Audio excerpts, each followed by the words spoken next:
저희 기조 강연 세션의 사회를 맡게 된 한국행정학회장 이영범입니다. 반갑습니다.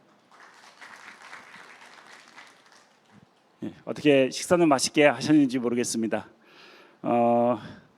저희 상당히 제가 개인적으로도 회장으로서 상당히 들뜬 기분입니다. 오늘 기조 강연자를 모시고 뜻깊은 말씀을 듣게 해서 제가 상당히 조금 약간은 격양된 그런 상태로 상당히 기분이 좋은데요. 오늘 학술 주제에 맞게 우리 정무권 선생님을 모시고 시대 진단과 행정학의 빅 퀘스천, 존재론적 성찰을 통한 관계적 행정의 지향이라는 제목의 기조 강연을 우리가 듣게 되었습니다. 저희 프로그램북에 나와 있는 대로 우리 사회는 최근 기후 변화라든가 글로벌 경제 위기, 저출생 고령화 등 급격한 환경의 변화에 처해 있습니다. 그 속에서 행정학은 어떠한 방향으로 이러한 환경 변화에 대응하면서 학문적인 정책성을 재정립해 나갈 것인가, 그런 고민이 그 어느 때보다도 시급하게 요구되는 시점인 것 같습니다. 정무권 선생님께서는 행정학 연구의 패러다임 전환을 위해서 존재론적 관점에서의 성찰을 통해서 대란적 패러다임의 하나로 관계적 행정의 개념을 제안하고 계십니다. 그리고 그 예로서 미래 복지국가의 대안으로서 관계적 복지의 개념을 오늘 말씀해 주실 것입니다. 우리 행정학회가 행정학을 연구하는 학자들의 모임인 만큼 행정학의 미래 방향에 대해서 진지하게 고민할 수 있는 좋은 시간을 제공해 주신 정무권 선생님을 뜨거운 박수로 환영해 주시기 바랍니다.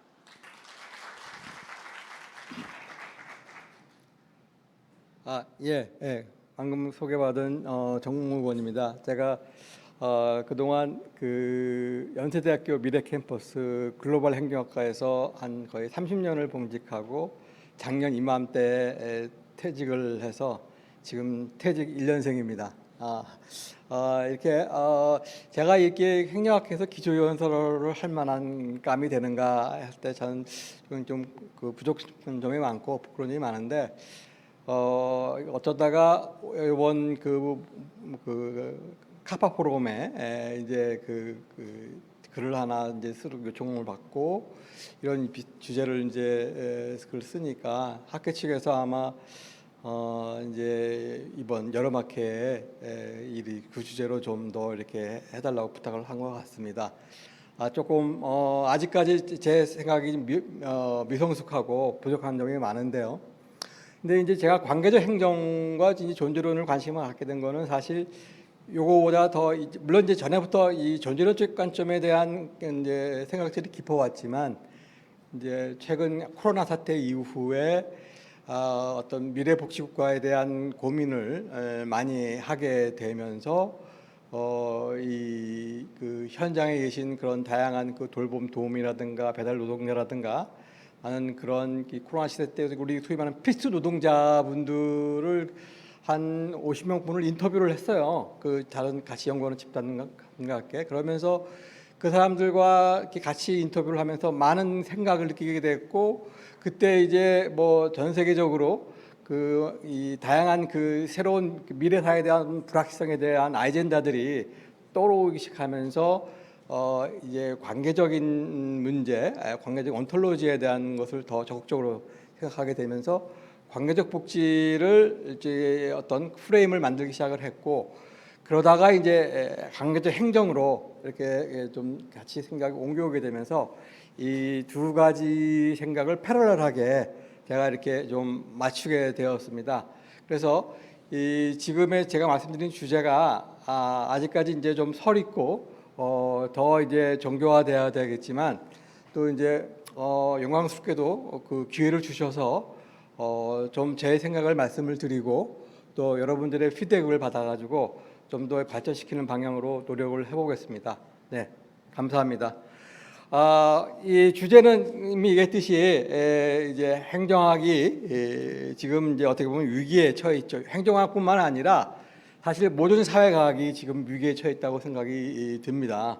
그래서 이미 그 위기 문제는 뭐 이미 그 전 세계적으로 얘기가 되고 있고 우리 사회도 화제가 되고 있고 이 학회에서도 되어 있기 때문에 긴 얘기는 하지는 않겠습니다. 어쨌든거나 이 글로벌 복합 위기란 말을 이제 쓰고 있고 뭐 시대 전환, 뭐 이제 대전환 이런 식으로 전환의 시기를 지금 맞고 있고 많은 뭐 석학들이나 아니면 국가나 이런 사람들이 이 기후 변화를 비롯해서 많은 불평등과 이런 여러 가지 그런 이 위기들을 글로벌 위기들을 어떻게 극복할 것인가에 대한 이제 고민을 많이 하고 있습니다. 그래서 저는 이렇게 다양한 그 위기들이 다 우리가 지금 부착되어 있고 그것을 하나의 이제 종합해 보면 근대 문명 그 자체 위기가 아닌가 그런 생각을 하고 또 그 여기에서 얘기되는 그 얘기 중에 하나가 그 위기원들이 너무 복잡하게 얽혀 있는 거죠. 그래서 이거를 뭐 컴플렉스 프로블렘, 위키드 프로블렘이란 말도 많이 쓰고 있고 뭐 우리말로 이제 난제 너무 복잡하게 얽혀 있어서 이걸 실타래를 어떻게 풀어야 할지 모를까. 그랬을 때 이제 하나의 그 솔루션이 저는 키워드가 보다 존재론적인 그 우리 사회학의 메타 이론인 존재론적인 것에 대한 더 깊은 성찰을 시작해야 그 실타래가 풀리지 않을까 그런 생각을 하게 되었습니다.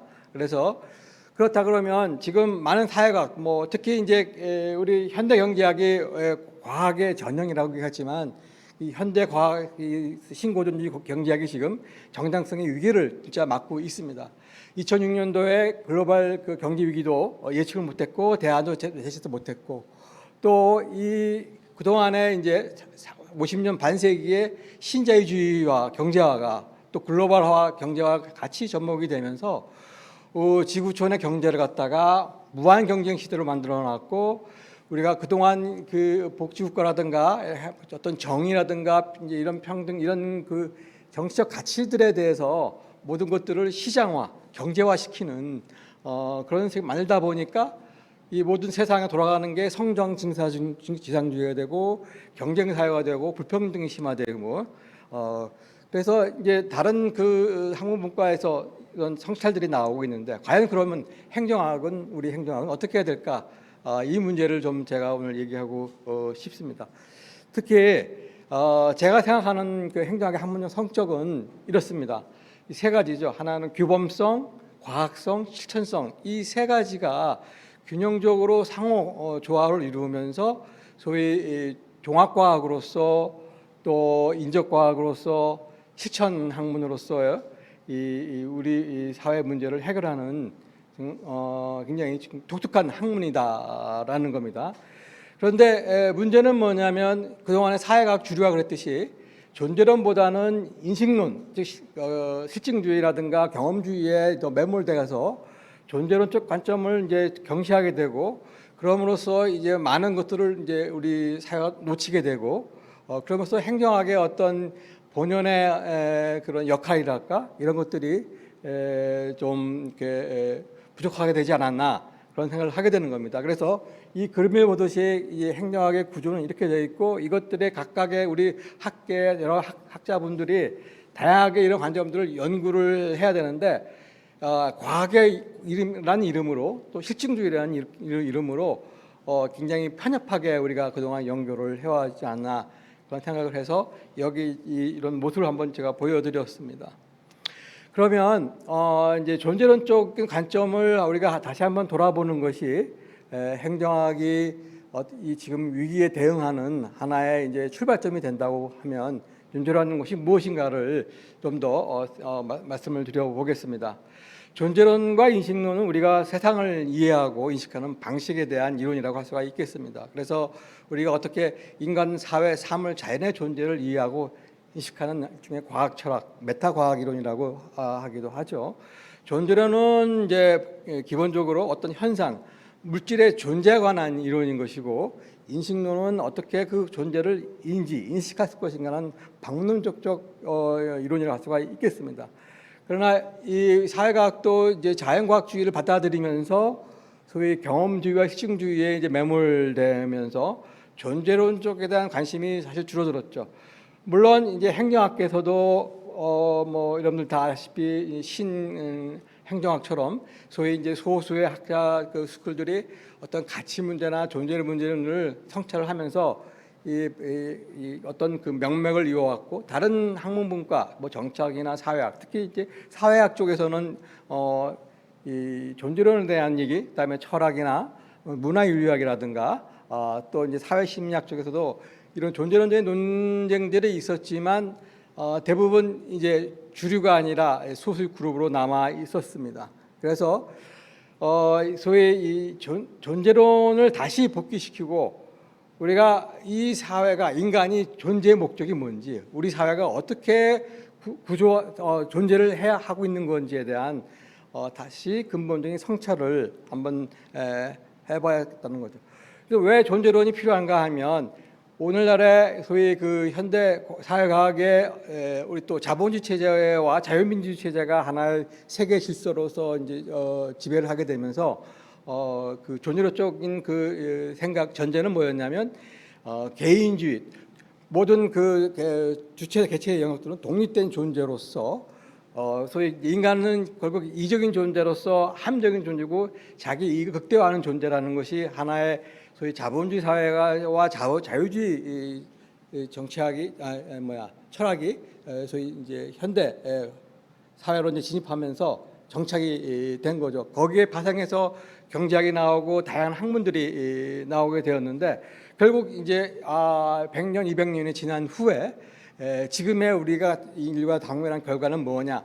한때는 이것이 지식체계가 되고 많은 우리의 물질적 발전과 소위 근대화에 기여를 했지만, 결국 이것이 우리의 지금의 기후변화와 같은 또 근본적인 우리 모두의 위기를 가져오게 되었기 때문에, 결국 문제는 뭐냐면 이 존재론 자체를 다시 한번 우리가 성찰을 해봐야 되지 않겠느냐 하는 그런 얘기입니다.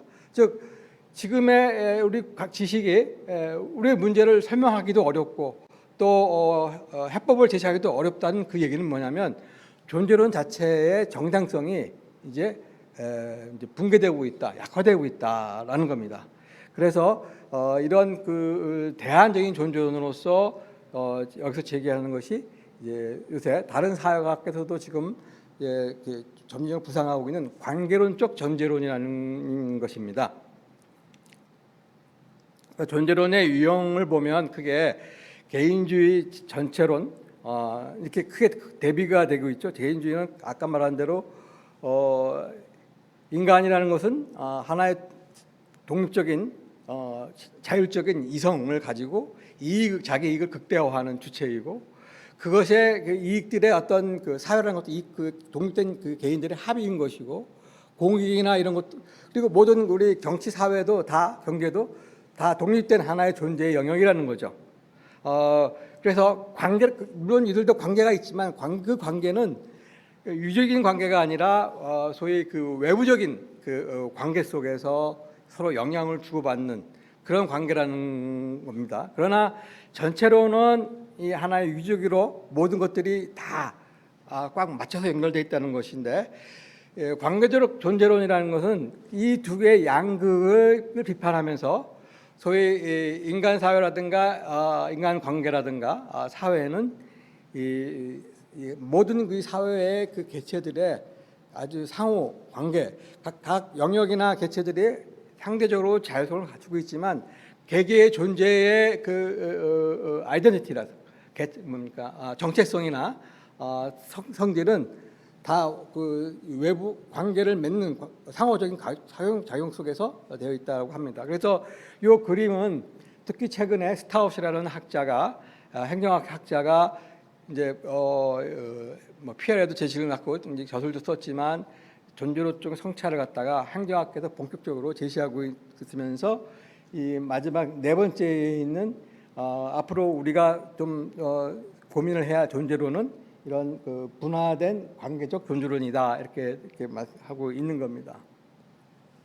그래서 존재론의 이제 구조를 보면 우선 존재론의 가장 지금 현대 사회과학에서 사회철학에서 인정을 받고 있는 것은 비판적 실제론이라고 저는 생각을 합니다. 그래서 비판적 실제론은 이런 관계론적 존재론을 전제하고 있었고요. 거기에 보면 결국 이 비판적 실제론은 경험적 실제론이라고 하죠. 소위 이 인식론을 지중했던 경험주와 시중주의를 비판을 하면서 소위 이제 자연 과학을 너무 이제 직관적으로 도입하는 것이 아니라 이 인간 사회에 그를 어떻게 존재론적으로 탐구할 것인가를 갖다가 설명한 것이 비판적 실존이라고 할 수가 있겠습니다. 그래서 이 실제 현실 경험의 세 층위를 얘기를 하고 있고, 그러니까 우리가 존재 그 자체, 우리가 가장 그 대표적인 예를 들면 이렇습니다. 물리학에서 처음에 뉴턴의 물리학이 세상이 전부 진리인 줄 알았습니다. 그러나 아인슈타인의 상대론이 나왔죠. 그것은 결국 우리가 눈으로 경험할 수 없지만 결국 인간의 지식체계가 쓰면서 새로운 발견을 하게 되고, 또 아인슈타인의 상대이론은 지금 양자역학이라는 것도 또 이렇게 되고 있습니다. 사회 현상이라는 것도 지금의 우리가 생각하는 지식이 인간 사회를 움직이는 것이 전부가 아니고 뭔가 실제적인 것이 존재할 것이라는 것이 소위 비판적 실제론의 기본 생각이라고 할 수가 있겠습니다. 그러면서 이 존재론은 다차원적이며 상호적이고 역동적인 관계에 있다라고 얘기하고 영역 간의 다양한 주술과 관계를 맺고 있다. 그래서 이 그림이 제가 이제 그동안 고민하면서 실제론을 갖다가 좀 더 좀 이렇게 이해하기 쉽게 좀 이제 그림으로 좀 만들어 봤습니다. 자, 보통 우리가 이제 행위 수준이 있죠. 행위 수준이 있으면 여기는 주로 이제 밥 먹는 개인주의라든가 이런 개인주의 실제론이는 이제 결국 사회라는 건 뭐냐, 개인의 이제 합이다. 그리고 모든 것은 개인의 합리적, 이기적인 그런 디시전 메이킹에서 결정이 된다는 것이고, 그러나 이제 구조론자들은 이 위에 있는 구조나 제도에서 소위 이제 오른쪽 왼쪽에 있는 이 인과적 힘에 의해서 제약을 하고 모든 것을 구조 결정론이라고 하는데, 비판적인 실제론이라는 것은 결국 이 구조와 사회 행위자의 그 상호적인 관계 속에서 구조가 제도가 형성되고 또 그 제약에 의해서 또 사람의 행위가 결정되지만, 결국 그 중간에 행위자로서 인간이라는 것은 소위 그 성찰성, 리플렉터비티라고 합니다. 즉 자기가 인생을 살아오면서 자기 세상에 대한 자기 해석을 하게 되고, 여기에 대해서 문제와 모순을 발견하게 되고, 이것을 이제 그 비판적 실존에서 아처라는 학자는 이제 인터널 컨버세이션, 내적 대화라고 하고 또는 성찰성이라는 말을 합니다. 그런 가운데 이 인식된 세상의 문제들을 갖다가 다시 하나의 그걸 개선하는 해서 아이디어를 만들어내고, 그 아이디어들이 하나의 뭡니까 대중화된 담론이 형성되면 그것이 하나의 이제 제도와 구조를 바꿔나가서 이런 변증법적인 관계 속에서 오늘날 저희 사회의 구조와 이 역사가 변화해 왔다는 그런 개념이 됩니다. 그래서 그러면 이것의 기본적인 그것은 어떤 영역이나 조직 단위에 가든 결국 그 조직이나 구조나 제도에 소속되어 있는 개인들은 이런 설창성을 가지고 항상 이 내적 대화를 통해서 세상을 자기가 변화시키려는 하나의 이제 노력을 하게 되고, 물론 그것이 자기 마음대로 되는 게 아니죠. 왜냐하면 항상 이 제약된 구조나 제도 속에서, 문화 속에서 이 길들여진 하다가 결국 또 문제가 발생되면 그때 어떤 이 변화를 추동하는 이제 개인과 집단, 세력이 형성되고, 이런 역학적인 관계 속에서 사회가 역사가 변해 왔다라고 하는 것입니다. 그러면 이 기존적인 단위 아래서 우리가 관계적 존재론을 이제 구조를 설명을 드리면, 결국 이제 여기다 제가 이제 행정이라는 건 이제 관계적 행정을 설명하기 위해서 같이 이제 합쳐놨습니다만, 결국 우리 인간 사회는 크게 영역을 나눠보면 국가, 경제, 시민 사회, 이렇게 세 가지 영역 속에서 우리가 살고 있습니다. 개인들은. 그러나 이 두 개는 소위 개인주의적 전통적인 존재로는 다 독립된 영역이라고 생각을 해왔었어요. 그러나 이 관계적 존재론에서는 이 세 개의 영역들을 국가라는 것은 사회와 시민사회와 경제가 없이는 존재할 수가 없습니다. 또 우리 시민사회도 국가로부터 어떤 보호를 받지 않고 경제적인 어떤 생산과 그 자원이 없으면 시민사회가 존재할 수가 없습니다. 경제도 마찬가지고요. 국가의 어떤 개입이 없으면 존재할 수가 없습니다. 마찬가지로 굉장히 이 세 개의 영역이 굉장히 다이나믹하게 연결되어 있고 또 그 영역 안에 다 이런 소위 구조와 행위자 간의 관계가 다 섞여 있다는 겁니다. 그것이 이제 일종의 관계적 존재론이고 그것이 또 수준을 보면 개인, 우리 개인 주체라는 것은 결국 나와 당신, 타인과의 관계 속에서 나의 존재감이 생기고 나의 정체성이 생기는 것이고 그 속에서 어떤 그 아까 말한 그 새로운 아이디어와 이런 것이 나오는 것을 이제 비판적 실존에서는 이걸 이머징 발현이란 말 씁니다. 새로운 인간적 힘이 나오게 되고 그 속에서 이 사회의 어떤 다양한 모습이 나타나게 되고 그것이 하나의 인류의 어떤 진보, 발전 또는 쇠퇴 이런 것들이 일어난다는 개념이 되겠습니다. 그리고 이런 것들은 결국 어떤 지적 공간 속에서 우리가 환경적인 제약을 받게 되고 또 시간에 따라서 계속 변화하는 굉장히 그 다이나믹한 과정이라는 것이 되겠습니다. 그래서 이 관계적 존재론이라는 것은 결국 이것을 얘기하고 죄송합니다. 제가 거꾸로 갔네. 이 관계성이라는 것, 서로 이 개체와 개체 간의 상호작용하는 관계의 속성이랄까, 어떤 질 그런 것들이 어떻게 상호 영향을 주느냐.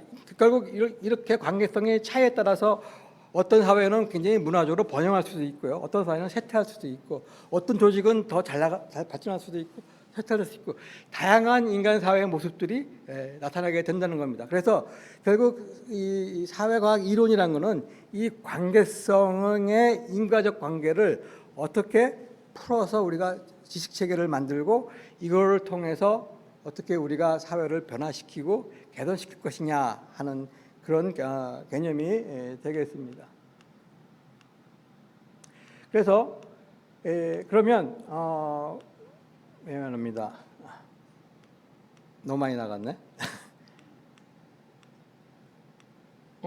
제가 거꾸로 지금 작동을 잘못 시켜가지고요. 다시 돌리겠습니다. 그러면 관계적 행정이란 무엇이냐 하는 겁니다.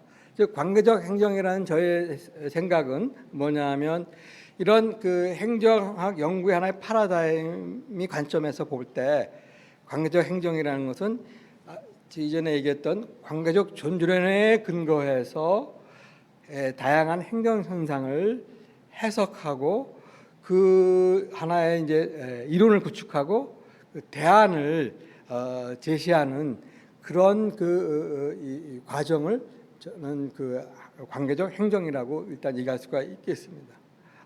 그래서 이런 관계적 존재론에 기반해서 행정의 다양한 수준, 뭐 행정인, 관료제, 뭐 국가 또는 여러 가지 시민사회, 여러 가지 그런 행정에 연관된 공공성의 문제라든가 어떤 사회 문제를 해결에 대한 다양한 해법들을 만들어내는 것이 관계적 이게 지금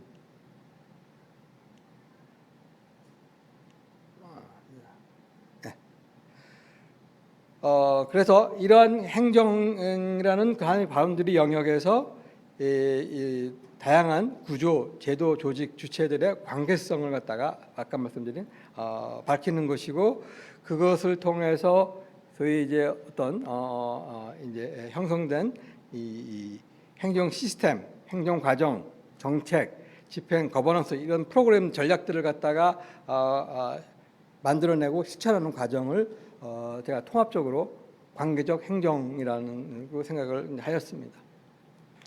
관계성은 이미 그러면 관계적 행정이 지향하는 것은 뭘까라고 이제 말씀을 드리면 이제 이런 위기들을 극복하는데 그리고 미래의 불확실성을 대비하는데 굉장히 유용한 패러다임이 될 수 있다는 겁니다.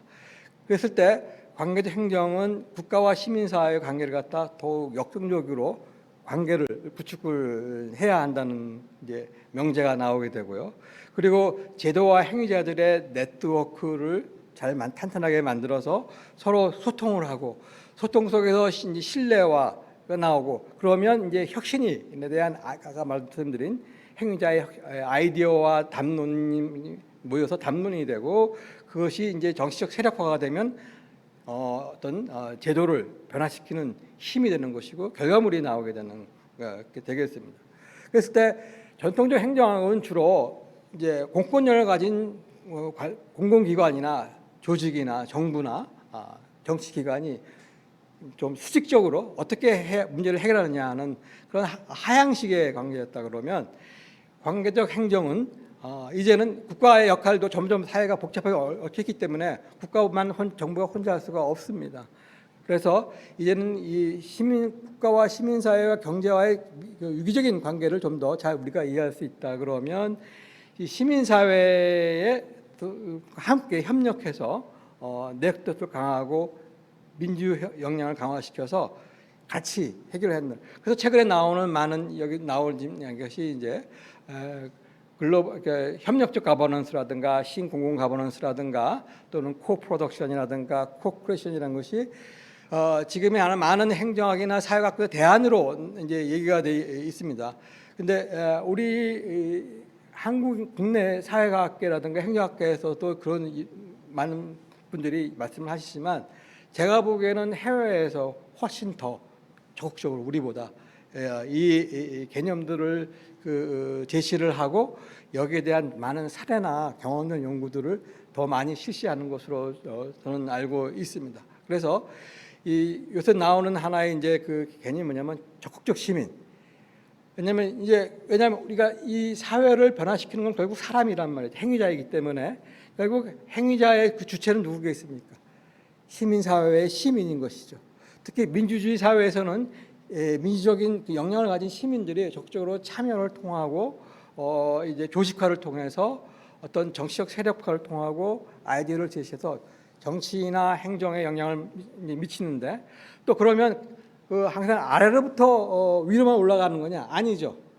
여전히 또 상호작용으로 이제 국가와 우리 행정인들도 관료 정치인들도 결국 이것을 이제 깨닫고 상호 협력해서 지금 우리가 당면한 위기를 극복을 협력적으로 해야 한다는 것이고 그것이 바로 이제 협력적 가버넌스, 인터랙티브 가버넌스라는 말로 이제 나오게 됩니다. 근데 이런 그 가버넌스 개념을 단순히 그냥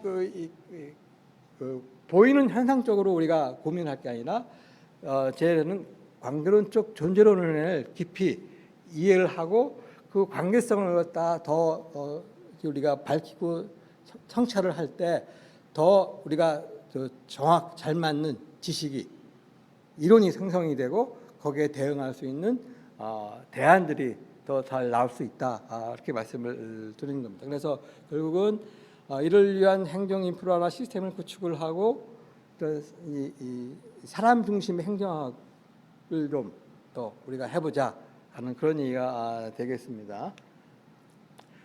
자, 그러면 이 관계적 행정의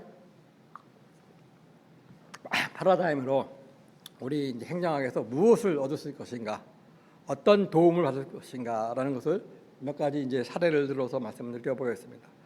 우선 이 우리 행정이 변혁과 변화의 주체라는 것을 우리가 인식할 수 있다고 이제 말씀을 드리고 싶습니다. 우리 전통적인 행정은 소위 우리 행정학에는 정치 행정의 이원론으로 속에서 정치인이 어떤 정책을 만들고 물론 이제 우리도 다 이제 우리 행정 국가가 돼서 관료와 정부와 행정이 만들고 있지만 결국 이 기본적인 그 공식 권력 구조는 우리 선출된 정치인에 의해서 만들어지고 이제 행정은 주로 이제 그런 조직을 관리하고 집행하는 하나의 그런 지배적인 그 엘리트들의 그 정책의 도구화, 집행의 도구화 성격이 관리적인 차원에서 그러나 이제는 이 행정 자체도 우리가 저는 이제 행정학이 앞으로 어떻게 나가느냐 아까 말씀드린 그런 규범성, 과학성, 실천성에서 이제는 미래 사회를 디자인하는 제도와 새로운 조직의 모습, 행정 과정의 모습, 정책을 디자인하고 실천할 수 있는 그런 디테일을 만들 수 있는 하나의 그 제도의 디자인의 학문이 되어야 한다고 생각을 합니다. 어느 하나의 이제 그 시민이나 도구가 아니라 시민은 시민, 정치인 정치인, 행정 다 주체를 가진 그런 그 행위자로서 그런 그 비판적인 이성을 가지고 이제 새로운 문제를 해결하는 주체가 되야 된다는 것이고, 그래서 결국 이것은 정치 행정의 이원론의 프레임을 극복할 수 있다는 거죠. 모든 인간의 아까 그 구조 행위 같이 인간의 모든 행위는 정치적인 것입니다. 그리고 또 칼 폴라니가 얘기했듯이 사회적인 곳에서 나올 수밖에 없는 거고요. 소위 정치 사회라는 것이 다 독립된 영역이 아니라 우리가 개인주의적 존재에서 만든 것처럼 서로가 서로가 존재에 의해서 기반이 되는 세워지는 그런 존재라는 것이죠. 그래서 결국 이 정치와를 분리시된 독립된 행정이 아니라 우리 행정 과정 자체가 정치 과정이고 권력 관계이고 그리고 그 가치와 행정이 분리가 된 것이 아니라 우리 인간의 행위는 가치가 내재될 수밖에 없는 것이라는 그런 존재론적인 과정을 인정을 하고 이제 우리가 이 문제를 탐구하고 어떤 대안을 창출한다 그런 얘기를 하는 겁니다. 그렇기 때문에 국가, 시민, 경제의 재해석과 역할 변화에 대한 이론을 다시 새롭게 구축할 수가 있습니다. 한때 1980년대, 70년대에는 국가론이 굉장히 저희 그 자유주의 기초인 그 다원주의론을 비판하면서 나섰다가 신자유주의가 되면서 국가에 대한 어떤 그 경시, 시장을 우선을 하는 것 때문에 국가론이 굉장히 쇠퇴를 하게 됐고, 또 신자유주의는 시민사회를 강조했지만 시민사회도 결국 시장의 파트너나 도구로 생각을 했고요. 국가를 대행하는 그런 존재로서 했지 시민사회를 하나의 변화의 주체로 생각하지 못했었습니다. 그런데 최근에 그런 글로벌 경제 위기라든가 또는 이제 코로나 사태를 겪고 기후 변화를 겪고 지금의 기술 발전에 의해서 다양한 지금 미래의 불확실성이 커지면서 다시 이제 국가의 귀환이라고 합니다. 요새 그 해외 학계에서는 Return of the State. 그래서 사실 그 2006년에 글로벌 경제 위기 때 신자유주의가 그렇게 했던 그 국가는 조용히 있어라가 아니라 국가가 시장을 살리기 위해서 굉장히 적극적으로 개입했습니다. 돈을 풀고 또 다시 그 금융을 시장을 살려줬죠. 결국 어쩔 수 없이 국가라는 것은 이 전체 시스템을 갖다가 유지 가능하게 하는 그런 그 구조적인 속성을 가지고 있기 때문에 또 이 코로나 사태 때에도 인간의 생명, 우리 시민들의 생명을 갖다가 안전시키기 위해서 적극적으로 개입하게 됐고, 그러면서 또 기후 변화에 대한 또 대응에서도 그렇고 점점 시장의 실패가 다시 우리가 이제 인지가 되고 사실 그 공백을 메꾸는 국가와 시민 사회가 다시 이제 들어오게 되는 시점이 이제 오늘날 시점이라고 할 수가 있겠습니다. 그래서 어떤 국가는 신자유주의 강화하면서 이제 권위주의로 나가게 되고요. 아마 우리나라 같은 경우가 지금 그런 경우가 아닐까 생각이 들기도 하고, 미국도 이제 결국 신자유주의 권위주의로 포퓰리즘으로 이제 갈 수 있는 많은 유럽 국가들이 또 이제 이 중간 신흥 또 부흥국인 브릭스는 자기 자원을 이용한 국부펀드를 만들어서 국가가 산업 발전을 하기 위해 굉장히 적극적으로 노력을 또 하고 있고, 또 서구 유럽에서는 복지국가의 한계를 인지하면서 이제 또 환경 문제를 하면서 생태 에코 소셜 스테이트라든가 또는 제가 얘기하는 관계적 국가라는 개념들을 다시 얘기를 하면서 국가의 어떤 새로운 역할, 재정의를 다시 시작하고 있습니다. 동시에 시민사회도 결국 하나의 그냥 자율적인 시민이 모인 자발적인 이 영역이 아니라 이 스스로 어떤 문제를 해결을 하고 이제 그 소통을 하는, 즉 국가와 시장과 시민 사회를 또 매개하는 하나의 영역으로서 이 하바마스의 퍼블릭 스피어라든가 또는 그 람시안의 그런 이 시민들의 어떤 새로운 변화의 혁신의 혁명의 동력이라든가, 그리고 또 단순히 비영리 영역으로서의 시민 사회가 아니라 최근에 사회적 기업이라든가 사회적 경제 등 것이지 시민 사회 영역에서도 경제 활동을 하고 어떤 그 정치적 참여를 하고 결사체를 만들고 하는 하나의 변화의 동력으로서 그걸 이제 하이브리다이제이션이라는 이제 표현할 수 있는데요. 그다음에 시장이라는 경제도 그러니까 하나 폐쇄된 하나의 소위 그 기업과 정부와 이제 가게 세계의 순환 관계가 아니라 소위 그 최근에 많이 관심을 끄기는 레이워스의 도넛 경제론이라는 것은 자연과 환경과 생태계를 생각하는 경제 시스템을 제의해서 많은 그때 관심을 갖고 있고, 또 칼 폴라니도 결국 이 오늘날 자본주의 위기는 어디서 왔느냐, 결국 이 사회적인 뿌리를 두고 있는 이 경제가 사회와 경제가 분리가 됨으로써 소위 이 자유주의 경제 이론의 허구적인 상품화 때문에 위기가 왔고, 우리 해법은 뭐냐, 이 다시 경제를 사회적인 것으로 되돌리지 리인베디드 하지 않으면 안 된다는 얘기를 하고 있는 것은, 보도가 이런 그 관계론적 존재로의 관점에서 모든 영역이 서로 다시 우리가 보는 시각을 유기적으로 결합이 돼 있고 서로 관계를 맺으면서 우리가 이 변화를 추동하고 해왔다는 것을 이제 설명하고 있습니다. 자, 그다음에 또 이 관계적 존재론에 근거한 기초한 그 관계적 행정에 받으면 행정의 규범적 연구를 더 강화할 수가 있습니다.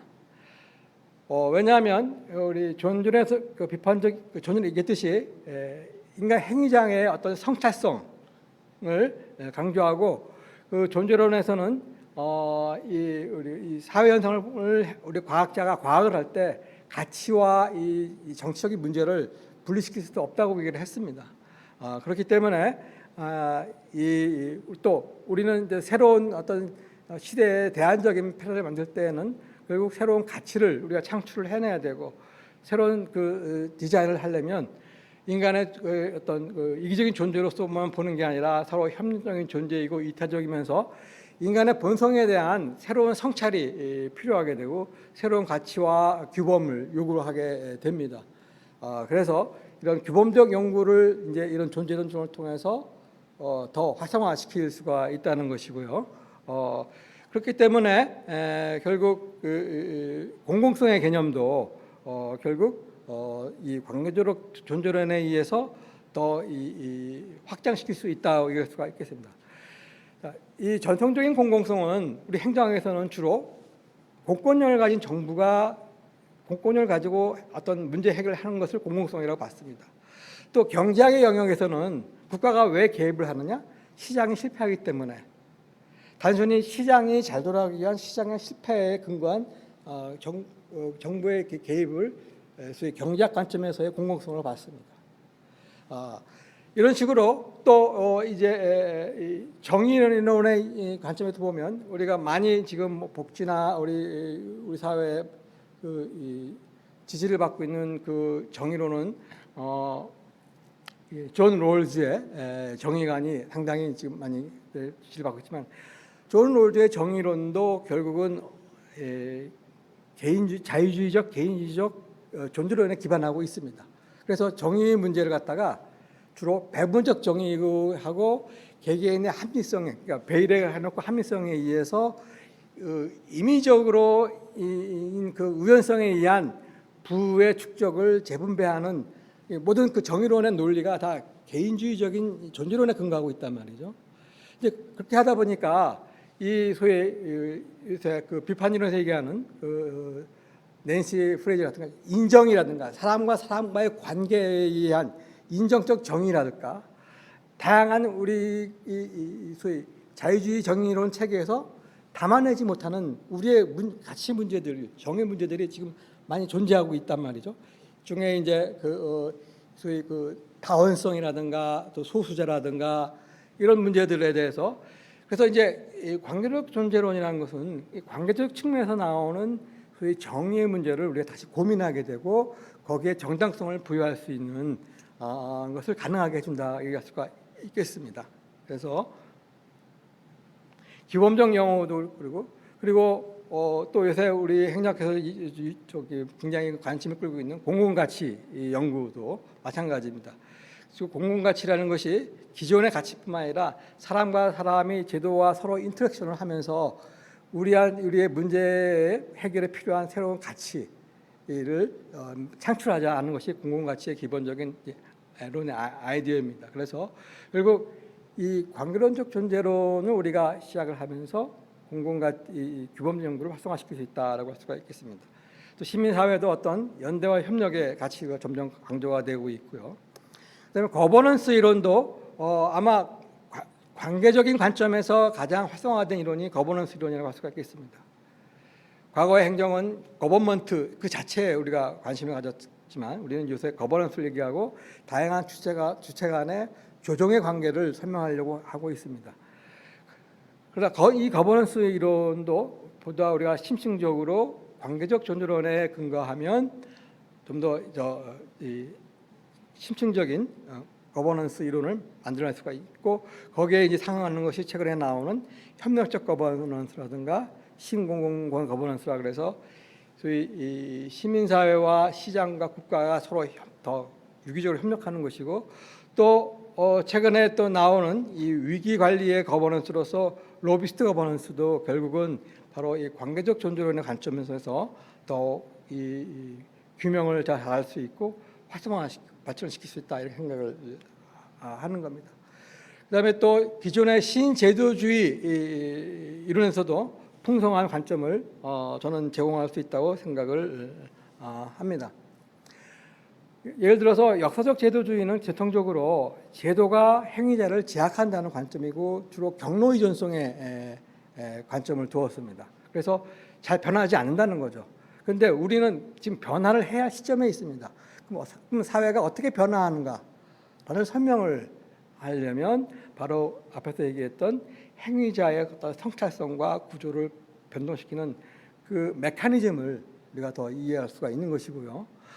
또 합리적 선택주의는 기본적으로 개인주의적 방법론에 의해서 개인주의적 존재론에 근거하고 있습니다만 최근에 와서 많은 비판을 받으면서 다양한 관계성을 수용하려고 지금 노력을 하고 있습니다.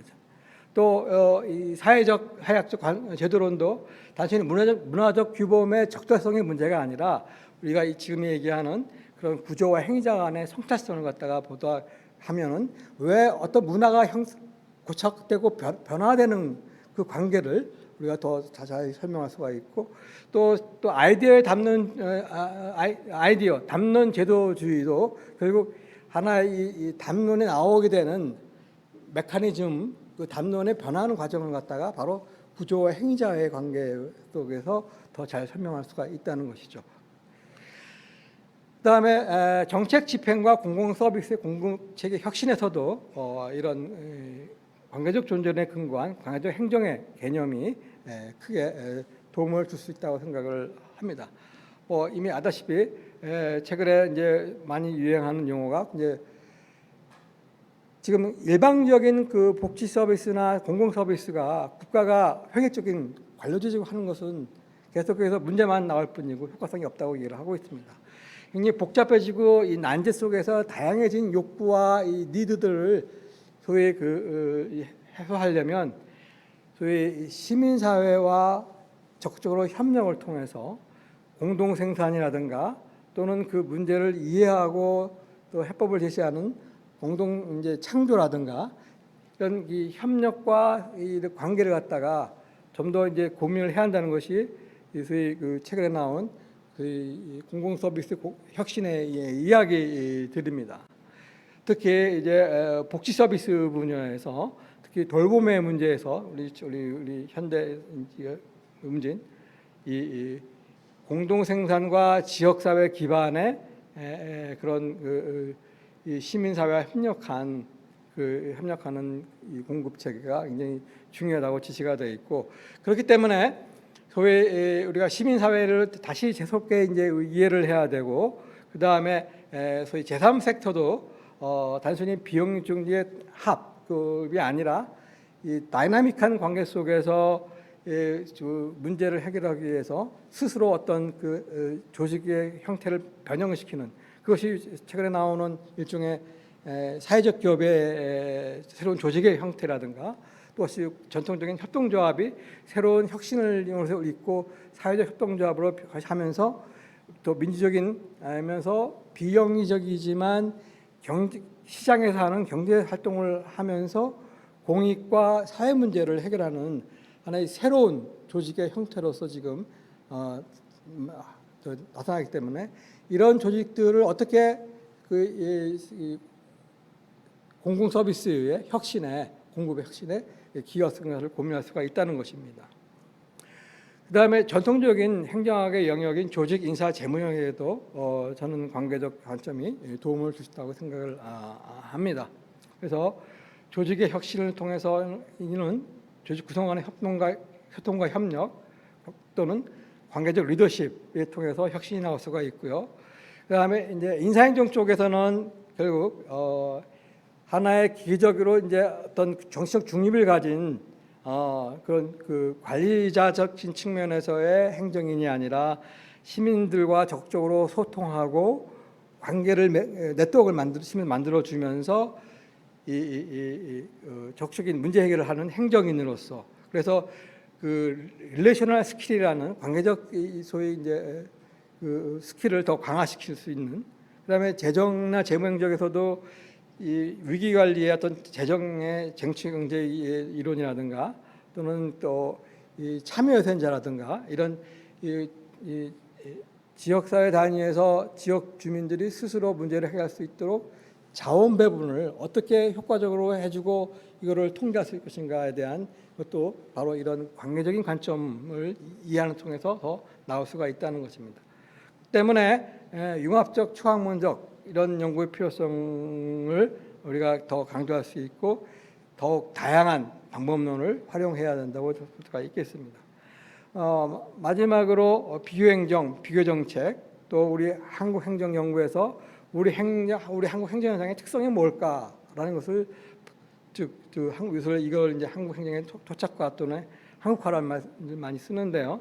그래서 충분히 이런 관계적론적 패러다임이 훨씬 잘 이해를 하면 기여를 할 수 있다는 생각이 드는 겁니다. 왜냐하면 이 어떤 시간과 공간의 맥락 속에서 이 관계성에 의해서 독특한 사회 어떤 체제들이 다 발생하게 되고 변화하기 때문에 왜 한국 사회, 한국 행정과 다른 행정이 다를까라는 것은 바로 이 관계성을 이해하는 것을 통해서 훨씬 더 잘 설명할 수가 있다는 거예요. 외형적인 어떤 형식의 틀이나 제도의 틀만이 아니라 그것이 형성되는 과정 속에서의 그 관계성을 더 잘 이해를 해야 한다는 얘기가 되겠습니다. 자, 15분 남은 것 같은데요. 이제 나머지 부분을 제가 이제 최근에 한 2, 3년간 좀 코로나 시대 이후 때 고민해온 제가 이제 전공이 이제 복지, 국가, 또 이제 정치 경제학 쪽으로 이걸 접근을 좀 많이 했고요. 뭐 정책이나 제도를 이제 하다 보니까 이제 그 코로나 사태를 겪고 뭐 기후 변화를 이제 목격을 하고 여러 가지 그런 우리가 기대했던 복지국가가 제대로 작동이 되지 않고 있고, 오히려 복지제도가 정책이 사각지대를 만들고 불평등을 더 강화시키는 지금 이 제도의 역기능이 나타나고 소위 무기력화 현상이 나타나는 것을 보면서 대안적인 복지국가의 모습이 뭘까라는 것을 좀 고민을 좀 해왔습니다. 그래서 하다 보니까 이렇게 지금 말씀드린 관계적 존재론을 이제 접하게 됐고, 관계가 굉장히 우리 사회 현상을 이해하는 데 중요하다고 생각을 하게 됐고, 그래서 이제 하나의 이제 이 존재적 관점에서 그 메타포를 이제 활용을 해서 관계적 복지라는 개념을 사용했습니다. 근데 이것은 제가 한 게 아니고요. 이미 소위 서구 유럽의 복지국가들의 학자들이나 활동가들 사이에서 이 소위 20세기 자본주의가 이제 극대화되고 1930년대 이제 대공황이 자유주의 시장 경제가 붕괴가 되면서 대공황에서 케인지안 경제가 나오고 소위 이제 수정 자본주의와 케인지안 복지국가가 등장을 했습니다.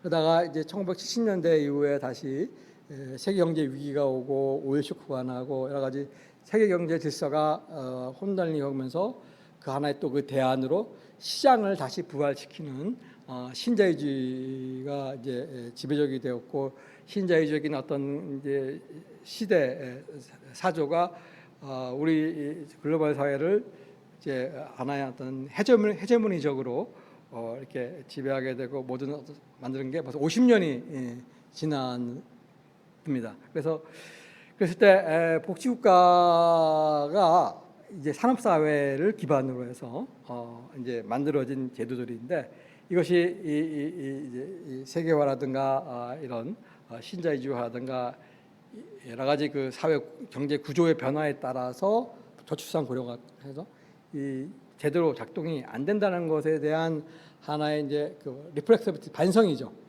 성찰에 의해서 나온 조금씩 여러 분야의 학자들 사이에 나오는 것이 바로 관계적 복지의 개념입니다.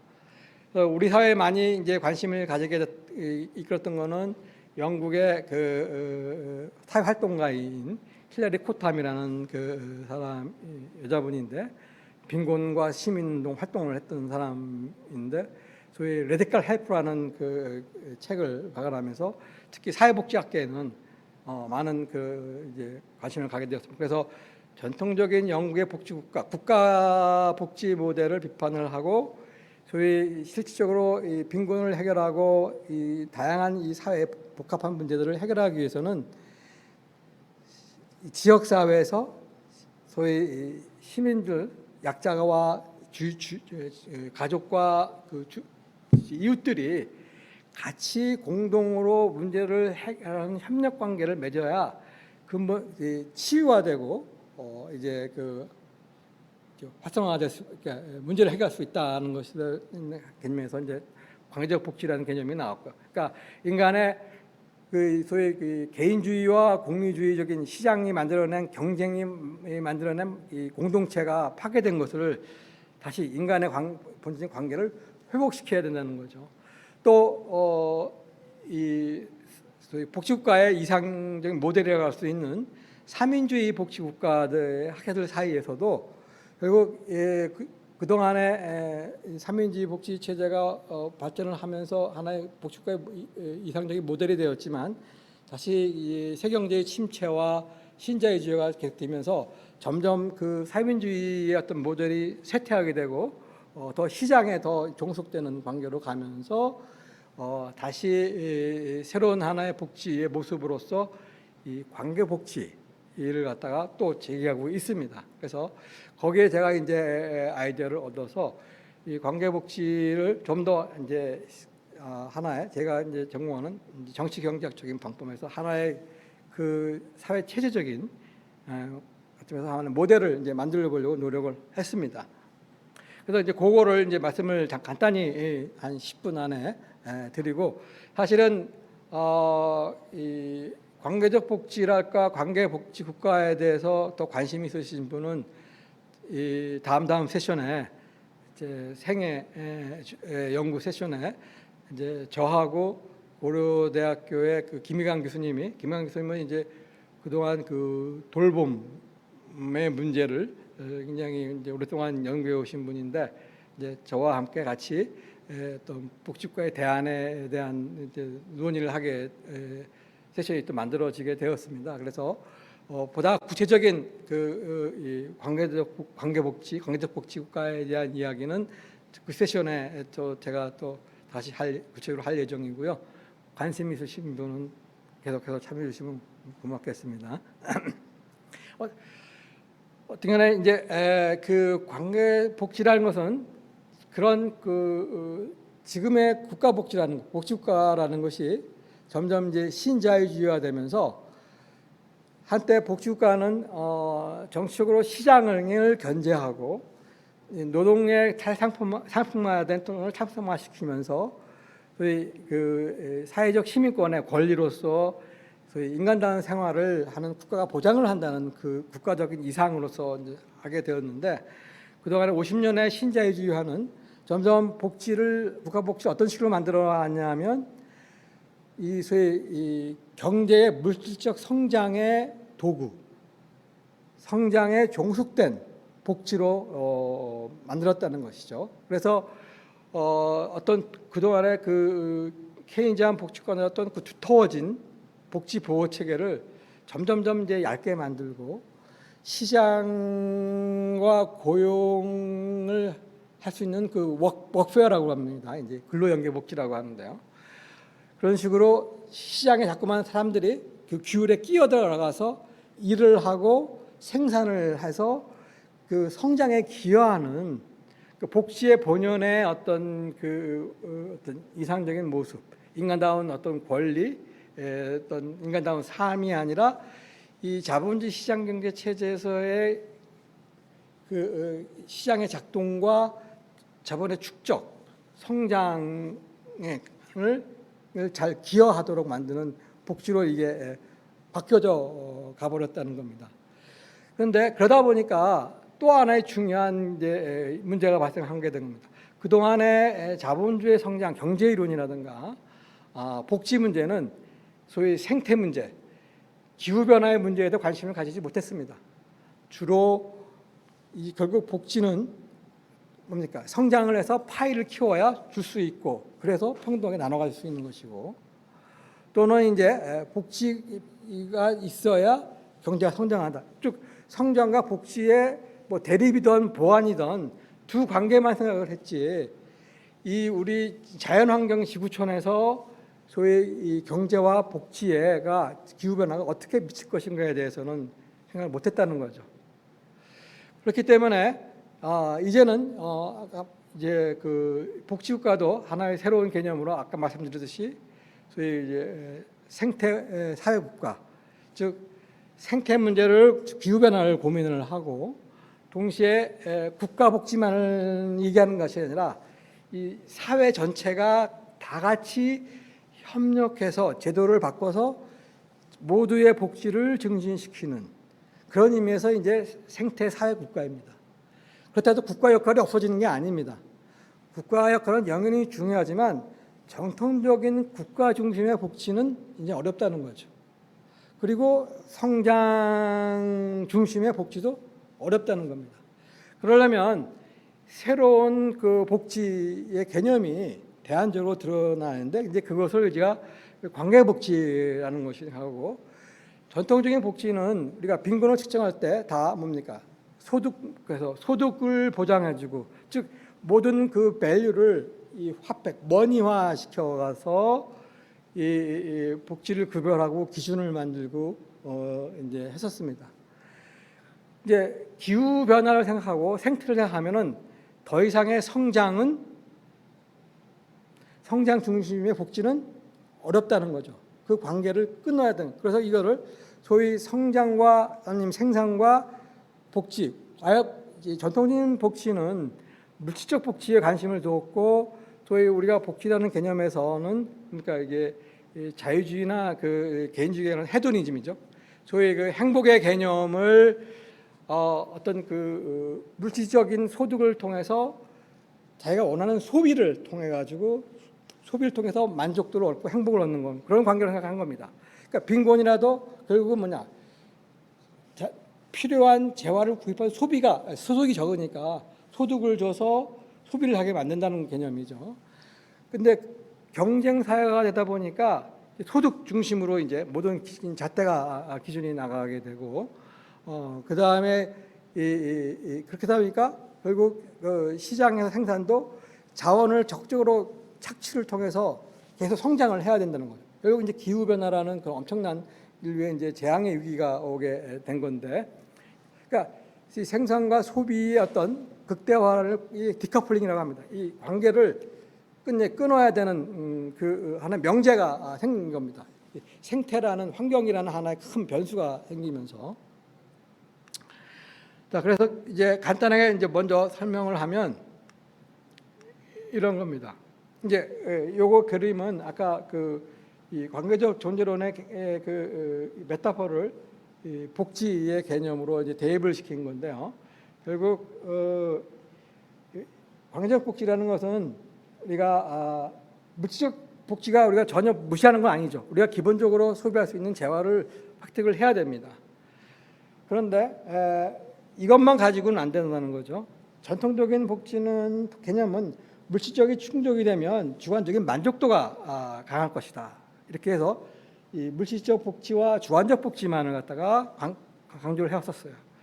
그러나 이제 지금 말씀대로 인간과의 관계에 사회적인 관계에 관계적 복지가 들어감으로써 이 세 개가 역학적으로 이제 통합이 되는 것이 하나의 관계적 복지의 개념이라고 얘기할 수가 있겠습니다.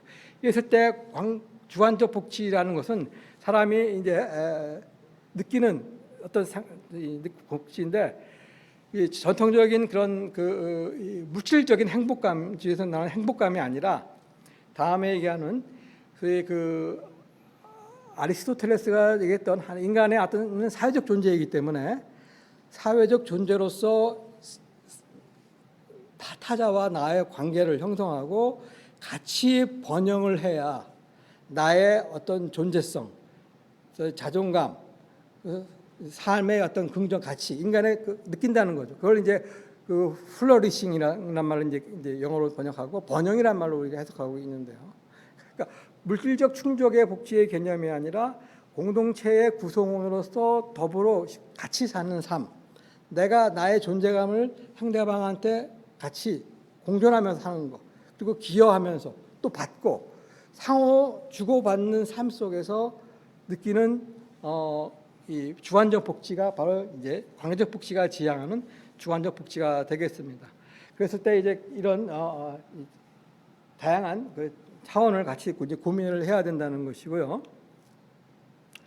그리고 이제 그 관계적 복지는 지금 돌봄의 문제의 핵심의 그 태자가 될 수밖에 없는 것이고, 특히 이제 그래서 저는 이 돌봄도 관계적 돌봄이라는 개념을 이제 강조 이제 그러다 보니까 모든 거에 관계를 붙여 버리고 말았습니다. 그래서 그리고 그거는 특징인데 이제 한 2분 3분 남았는데 이게 마지막 그림 하나만 보여드리고 좀 복잡하지만 이런 모든 문제를 고려를 해서 제가 이제 복지국가를 이제 자본주의 다양성에서 정치경제학적으로 매크로하게 이제 하다 보니까 이제 거기에 맞춰서 그러면 미래 사회 복지는 어떤 그 전체 시스템 구조를 가져야 할 것인가라는 것을 이제 그려봤습니다. 그랬을 때 하나의 중요하게 새롭게 들어간 중요한 그 구조 변수가 생태계입니다. 이제 생태계에는 이 경제에 영향을 미칩니다. 이제 경제는 더 이상 물질적 생산, 성장 중심의 경제 체제가 만들어지면 안 됩니다.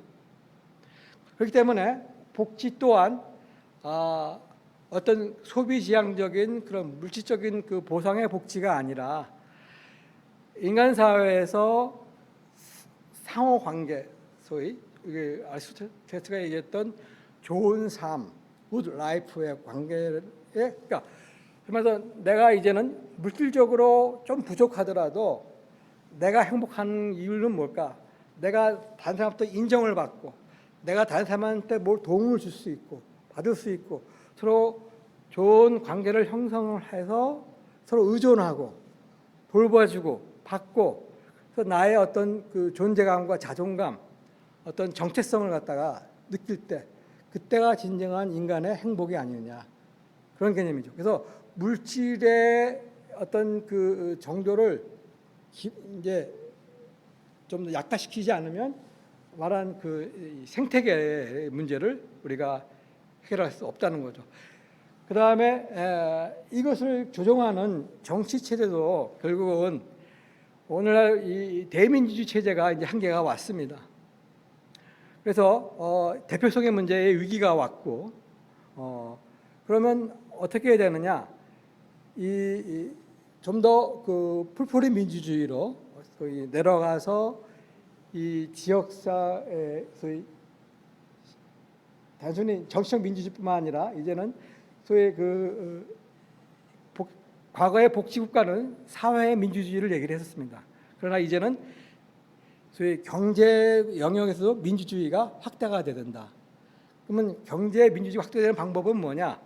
바로 사회적 경제 영역의 활성화입니다. 왜냐하면 이 소위 협동조합이라든가 사회적 기업의 중요한 그 조직의 원리 중에 하나는 민주성입니다.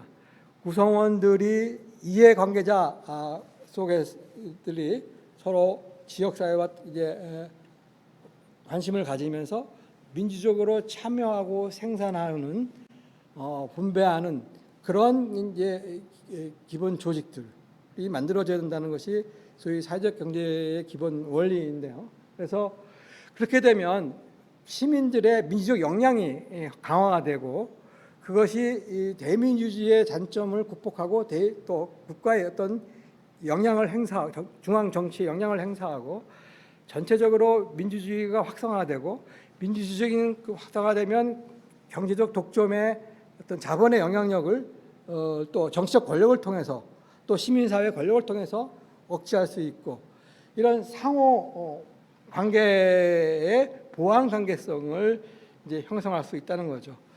그래서 여기에 대해서도 많은 지금 이제 그 선진 복지 국가나 학자들이 아직까지는 모든 것을 이제 고민하는 단계이지만 사실 이런 그 아이디어를 가지고 어떤 기본적인 제도를 만들고 또 운동을 하는 모습들이 지금 세계 도처에서 이게 다 좀 이렇게 소규모로 흩어지고 있지만 지금 선진 유럽 복지 국가에서도 그런 전통적인 복지국가에 대한 민주주의에 대한 시민사회의 새로운 역할, 국가 역할, 재조정과 역할 이런 문제에 대해서 그리고 기후 변화에 대해서 많은 생태 경제학자들이라든가 지리 경제학자들이 바로 이런 문제들을 어떻게 해결할 것인가에 대해서 많은 담론과 연구들을 쏟아내고 있습니다. 그리고 그런 경험적 연구들이 쏟아져 나오고 있습니다.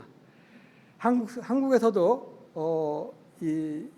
지금 제가 지역 사회를 많이 이제 연구를 하고 있지만 그런 그 지역 사회마다 이런 소규모의 그런 다양한 공동체 운동들이 있고 그런 생각을 가진 또 사람들이 있지만 문제가 뭐냐면 이것이 하나의 이제 그 주도적인 담론화, 세력화가 못 됐다는 거죠.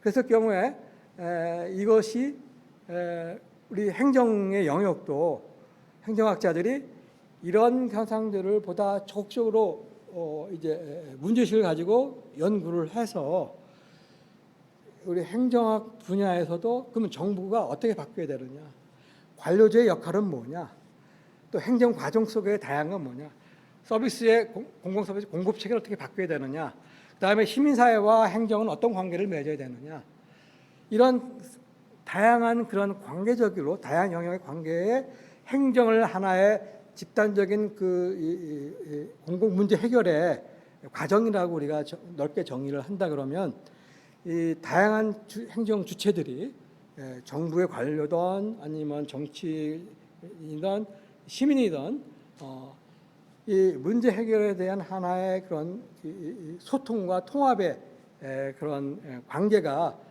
맺어져서 이런 그 미래의 어떤 대안의 학문으로서 이 행정학이 거듭나지 않을까 그런 생각을 해봅니다. 요 구체적인 내용은 저도 이제 나름의 이제 아이디어를 계속해서 문헌 연구를 하고 또 경험적으로 이제 관찰을 하면서 이제 지금 이제 만들고 이제 있는데요. 다음에 세션에 조금 더 이 요거에 대해서 제가 구체적으로 얘기할 수 있는 시간이 있을 거라고 생각이 듭니다. 오늘은 여기까지 해서 우리 행정학의 어떤 미래의 어떤 대안적인 아이디어 패러다임으로서 관계적 존중론에 기반한 관계적 행정의 개념을 말씀드렸고 거기에 또 기초를 해서 제가 연구하고 있는 미래복지국가의 대안이 이런 무엇일까를 갖다가 제가 간단히 소개해드렸습니다. 뭐 잘 이렇게 전달이 됐는지는 모르겠는데요. 아무튼 경청해 주셔서 감사합니다. 네.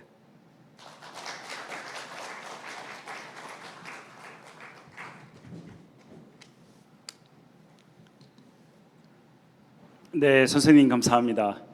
선생님 말씀을 강연을 듣다 보니까 제가 96년도인 것 같은데 대학원 때 그 김용학 선생님이 쓰신 사회구조와 행위라는 책을 처음 읽고 상당히 이렇게 머리가 띵하는 이게 사회 분석을 할 때 구조와 행위 측면에서의 이런 분석이 가능하구나 했던 그런 기억이 떠올라요. 그런 기억이 떠오르고 그런데 또 한편으로는 그것이 우리 사회 현상을 설명한 행정 현상을 설명하는 데 있어서 항상 구조적인 입장에서는 행위론적인 입장이 생각이 되어지고 이게 좀 적실성이 어떻게 있을까 그런 고민을 많이 했던 기억이 납니다. 그런 고민이 나고 그 이후로부터는 어떻게 분석할까를 더 많이 생각을 했던 것 같아요. 무엇을 분석할까라기보다도 어떻게 분석을 할까. 선생님께서 오늘 말씀해 주신 관계적 행정이라는 것이 어떻게 분석할까라는 것보다는 무엇을 분석해야 하는가라는 것에 대한 새로운 화두를 던져주신 그런 말씀이 아닐까라는 생각을 오늘 한번 해봤습니다. 그래서 상당히 우리 행정학의 지평을 새롭게 열어나가는 데 있어서 상당히 임플리케이션을 강하게 해주시는 그런 말씀입니다. 지난번 은퇴 강연에서도 제가 농담으로 한번 그 정무건 선생님과 저의 관계는 어떤 관계일까 이런 말씀을 좀 드린 적이 있었는데 그때 이제 제가 생각해 보니까 정무건 선생님하고 저는 제가 생각하기에는 아련한 첫사랑의 관계다 이렇게 제가 개념 정의를 했거든요. 그래서 왜 아련한 첫사랑이냐면은 제가 어렸을 때부터 학문적으로 상당히 많이 배우고 싶었어요. 많이 배우고 싶고 열심히 공부하시는 모습을 보면서 학자로서의 삶을 많이 배우고 싶었는데 항상 이렇게 선망의 대상이죠. 선망의 대상인데 아련한 첫사랑인데 제가 그걸 놓쳤습니다. 놓쳐서 이렇게 공부도 못하게 되고 그렇게 돼서 이 아련한 첫사랑의 관계가 아닐까 이렇게 좀 생각을 했었는데요. 오늘 우리 행정학계의 새로운 시대 환경에 맞는 새로운 행정학의 연구 패러다임 관계론적 행정을 제시해 주신 정무건 선생님께 다시 한번 큰 박수 부탁드리면서 이 세션을 끝내겠습니다.